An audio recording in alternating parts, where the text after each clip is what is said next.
Has anyone ever woken up from a coma and realized their entire life was already buried 6 feet under? I'm James. That's me. 38 years old, used to run 8 companies in Playa del Carmen, Mexico, real estate flips, 2 bars, a dive shop, construction crew, the works. Life was loud, fast, and good. My wife Sophia and I had a beachfront house, a condo in the city, a couple trucks, fat savings. We were the couple everyone secretly hated because it looked too easy. Then one night in March, I wrapped my Jeep around a palm tree on the highway to Tulum. Drunk driver coming the other way, head on. I don't remember the crash. I woke up 6 weeks later in a hospital bed with a titanium plate in my skull, 8 broken ribs, both legs shattered, and a tube down my throat. The nurse started crying when she saw my eyes open. I thought that was weird until the doctor walked in and said, "James, I'm sorry. Sophia didn't make it. She died in the ambulance." They'd already buried her. Her parents made the call while I was out. I didn't even get to see her body.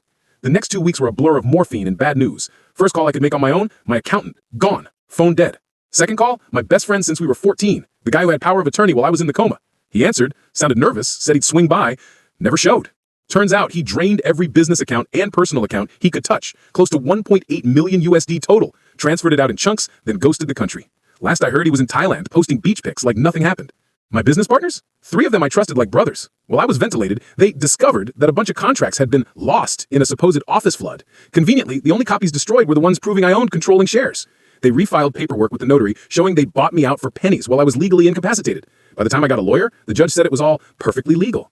Then the real gut punch, Mexican inheritance law. Because Sophia and I didn't have a will that was 100% ironclad under local civil code, we were too busy living to finish it. Her parents had no choice but to file a formal lawsuit against me to claim community property. The house we built together, the cars in both our names, even the joint savings account, everything had to go through court, and I was the defendant. I'm lying in a hospital bed with a hole drilled in my head while my mother-in-law, who loved me like a son for 12 years, has to sit across a courtroom and legally take what was half mine anyway.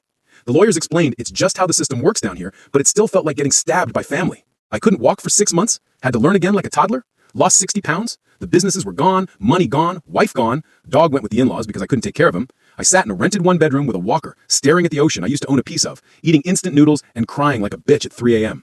That's when it finally clicked. Nobody is coming to save you. Not your friends, not your partners, not the legal system, not even the family that swears they love you. When the chips are really down, you're on your own. Full stop. I sold whatever scraps I had left, my watch collection, a boat I forgot I still technically owned, and moved into a cheap studio. Started doing remote consulting for gringos who want to buy property down here but don't want to get screwed like I did. I know every trick now. Every shady notary, every fake contract clause, every loophole my old partners used. Business is small, but it's mine, and nobody can steal it this time because there's only one name on the paperwork, James. Last month I found out my best friend got rolled in Phuket. Some crypto scam took whatever was left of my money he hadn't blown on bottle girls. He's back in the States hiding from debtors. I won't lie, hearing that felt better than therapy. And here's the part that still keeps me up. 3 weeks ago, I got an envelope in the mail. No return address. Inside was a single flash drive and a note in Sophia's handwriting. Same curly S she always did. The note just says, if something ever happens to both of us, watch this first. I haven't plugged it in yet. I'm terrified it's a video of her saying goodbye or